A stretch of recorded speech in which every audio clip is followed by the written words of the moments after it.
जब एक देवरानी अपने जेठ को 32 साल की उम्र में वह एक ऐसा कारनामा करते हुए देख लेती है रात को, जो कि कुंवारे लड़के करते हैं आमतौर पे, जिनकी शादी नहीं हुई होती है या जिनका 18 साल 20 साल उम्र हुआ होता, वो करते हैं। लेकिन उनके जो जेठ होते हैं जिनकी उम्र 32 साल की हो चुकी थी, और उसके बावजूद भी वे कुंवारे लड़कों वाली हरकतें कर रहे थे। और चूंकि रात में ऐसा कर रहे थे और अचानक से जो उनकी देवरानी होती है वो देख लेती है अपने जो उनके जो जेठ होते हैं उनको करते हुए। और फिर उसके बाद जो उन दोनों के बीच होता है जानकर आप भी हैरान हो जाएंगे। जी हाँ दोस्तों, मैं नीरज प्रजापति आप सभी के सामने आज फिर एक नई कहानी के साथ उपस्थित हूँ। तो ये कहानी है राजस्थान की बाड़मेर की, जहाँ दो भाई एक साथ रहते थे और उनके माता पिता नहीं थे। बड़े भाई की शादी हो चुकी थी, क्योंकि माँ बाप के बचपन में ही गुजर जाने के कारण दोनों ही भाइयों ने बहुत गरीबी झेली थी। क्योंकि बड़ा वाला जो भाई था वो लगभग 10 साल बड़ा था छोटे वाले भाई से, तो बड़े वाले भाई का पहले शादी हो जाता है और वो पहले कमाने लग जाता है। अपने छोटे भाई को थोड़ा पढ़ाने की कोशिश करता है, लेकिन आर्थिक तंगी की वजह से, और चूंकि छोटा जो भाई होता है वो भी कहीं ना कहीं समझदार हो जाता है, उसे लगता है कि नहीं बड़े भाई बहुत मेहनत कर रहे हैं, इतना मेहनत कर रहे हैं, हमें पढ़ाने की कोशिश कर रहे हैं। लेकिन जो वो अपने घर के आर्थिक स्थिति को देखते हुए वो पढ़ाई छोड़ देता है। और फिर उसके दिमाग में सिर्फ एक ही चीज़ चढ़ जाता है, मतलब सर पे आ जाता है कि मुझे किसी इस मतलब ज़िंदगी में मुझे इतना पैसा कमाना है ना, कि बहुत पैसा कमाना है, मेरे पास हर वो सुविधा हो जो मैं चाहूँ। और यही इस सोच के बाद वह मतलब अपने दोस्तों से बोलने लगता है यार कि मैं कैसे अमीर बनूंगा, मैं क्या करूं कि मतलब मैं बहुत ज़्यादा पैसा कमाऊं। फिर उसको दोस्तों कि अगर तुम्हें बहुत ज़्यादा पैसा कमाना है तो विदेश जा, दुबई जा, वहाँ काम करो, वहाँ बहुत पैसा मिलता है। और फिर उसके बाद वो दोस्तों से बोलता है कि मुझे कैसे कैसे जाना पड़ेगा, मुझे क्या क्या करने पड़ेगा। तो चूंकि उनके दोस्तों में से कुछ लोग दुबई रहते तो वो सारा प्रोसेस बताते हैं, और वो सारी प्रोसेस फॉलो करके दुबई चला जाता है। और वहाँ जाने के बाद जितना मतलब उसका जो कम से कम लगभग 3 साल एकदम लगातार रहता है, उसके बाद जब रिटर्न होता है तो बहुत पैसा लेके आता है। अपने जो जितना भी उसका जो बचपन से सपना था, जो उनके बड़े भाई भाभी ने जो उनके लिए किया था, वो सारी चीज़ें मतलब पैसा के बाद लौटाने की कोशिश करता है। हर वो सुविधा सुख सुविधा, जो घर उनका कच्चा मकान था, मतलब मिट्टी का घर था, उसको तो सबसे पहले वो पक्के का बनवाता है, पूरी तरीके से बढ़िया घर बनाता है। मतलब बाइक वाइक लेते हैं, हर चीज़ वो छोटी मोटी ज़रूरतें जो एक मतलब छोटे जो मिडिल क्लास फैमिली को ज़रूरत होती है, वो सारी ज़रूरतें वो पूरा करता है। चूँकि इतना कुछ करने के बाद बड़ा भाई भी सोचता है कि चूँकि अब इसका मतलब शादी का उम्र हो चुका है, तो क्यों ना हम इसकी शादी कर दें। और उसके बाद जो बड़ा भाई होता है उसे ज़बरदस्ती, हालांकि वो शादी करने के पक्ष में रहता नहीं है, लेकिन बड़े भाई के ज़बरदस्ती करने पे वो शादी करने के लिए तैयार हो जाता है। लेकिन वो पहले ही बोल देता है कि मैं शादी के लगभग 10 या 15 दिन के बाद ही मैं चला जाऊँगा, मुझे ज़्यादा दिन का छुट्टी है नहीं। तो भाई बोलता है कि ठीक है कर लो, क्योंकि उससे डर रहा था कि कहीं उधर जा रहा है, कहीं शादी ना करे, कहीं उधर ही कर लिया तो फिर दिक्कत हो जाएगा। फिर जो घर आ रहा है कुछ पैसे वैसे भी दे रहा है, वो भी देना बंद कर देगा। इस वजह से वह कहता है कि नहीं ठीक है, तू चले जाना, बट मैं तेरे लिए लड़की देख लिया हूँ, तू शादी कर ले। ठीक, और वो फिर उसके बाद वो जो छोटा भाई होता है बड़े भाई की बात मान लेता है और वो शादी कर लेता है। और शादी करने के बाद फिर लगभग 8 10 या 15 दिन रुकता है, उसके बाद वो चला जाता है। और शादी के बाद लगभग 6 महीने बीत जाते हैं, लेकिन उससे के जो छोटे भाई होते हैं उससे कोई बातचीत नहीं होती है। बड़े भाई भी टेंशन में आ जाता है कि आखिर क्यों बात नहीं कर रहा है, आखिर क्यों ना पैसे भेज रहा है ना कुछ कर रहा है।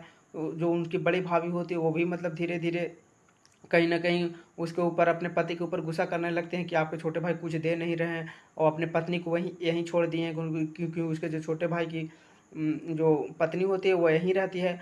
और उसके जो बड़े भैया और भाभी होते हैं वो खेतों में काम वाम करके मतलब घर वर चलाते हैं। तो जिसके बाद धीरे धीरे जो उनके बड़े भाई और भाभी होते हैं उनके बीच में लड़ाइयाँ शुरू होने लगते हैं कि आपका भाई कुछ दे नहीं रहा है पैसा वैसा, आप फिर भी उसको साथ में रखे, उसको अलग कर दो, ये कर दो, बहुत कुछ। लेकिन जो उनका बड़ा भाई होता है वो बोलता है कि अरे ऐसा थोड़ी होता है, उसने आया इतना बड़ा घर बना कर दिया है, ये करके दिया है, अगर वो 6 महीने से पैसा नहीं भेज रहा है तो मैं उसको अलग कर दूँ, कैसे कर दूँ, उसकी पत्नी अभी नई नई है, कहाँ जाएगी, इस तरीके की चीज़ें होती है। लेकिन उनकी जो वाइफ होती है, उनकी जो भाभी होती है, वो मानने को तैयार नहीं होती है। और एक दिन कुछ इतना ज़्यादा लड़ाई हो जाता है कि जो उसकी भाभी होती है, बड़े भाई की जो पत्नी होती हैं, वो मायके चली जाती हैं गुस्से में। और उसके बाद फिर वो लगभग 6 महीने बीत जाते हैं, लेकिन कोई खोज खबर नहीं आता कुछ, मतलब उधर से लौट के नहीं आती हैं। और जो इनके बड़े भाई होते हैं वो भी नहीं जाते हैं गुस्से में कि जाओ, चली गई हो तो चली गई हो, मैंने, क्योंकि इसको जो छोटे भाई की पत्नी होती है तो खाना वाना बना कर दे रही थे, जो इनके छोटे बच्चे थे उनको भी अपने मायके साथ लेके चली गई थी। तो ये भी अपना सोच रहे थे कि ठीक है आप लोग कुछ ना कुछ दिन बाद आ जाएगी। लेकिन 6 महीना बीत गया, उसके बाद फिर साल भर बीत गया, लेकिन फिर भी वो नहीं आते हैं। और ये भी गुस्सा की वजह से नहीं जाते हैं कि तुम जो कहोगी मैं वैसा अगर करने लगूँगा तो फिर मैं अपने भाई से भी मतलब वो कर लूँगा।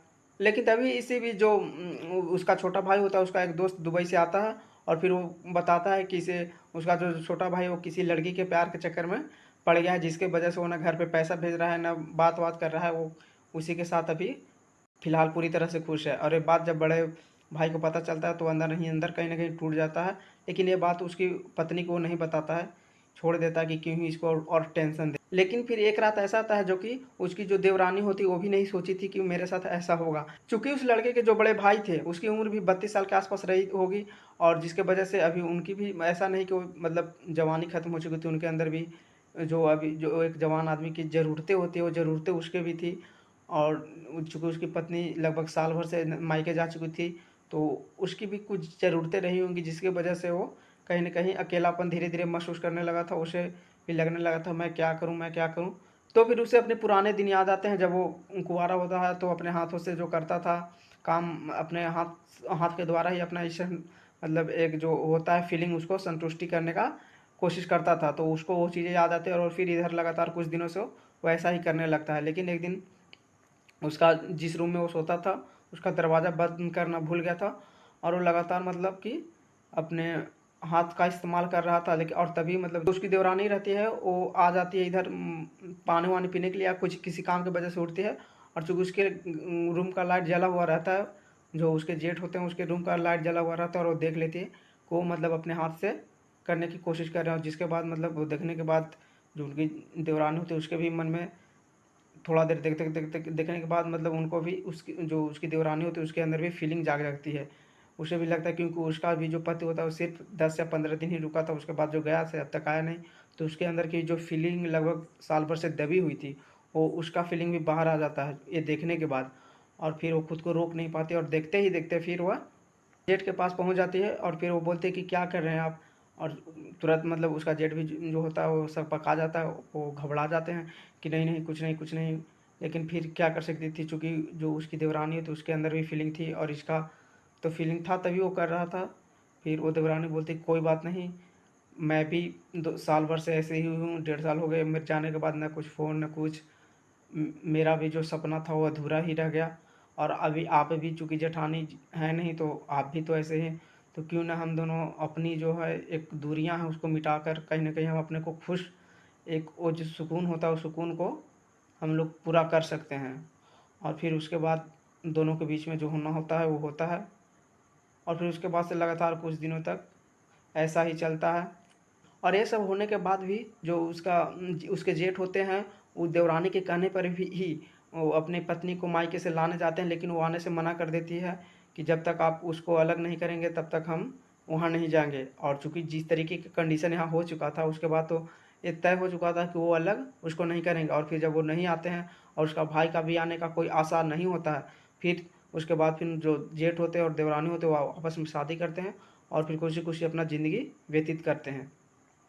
तो ये कहानी थी आज की, और इस कहानी से ये सीख मिलती है कि जब भी आपको अगर शादी हुई हो या नहीं हुई है, अगर आपको शादी हुई है तो ऐसा कोशिश करिए कि जो आपका लाइफ पार्टनर है उसको टाइम दीजिए।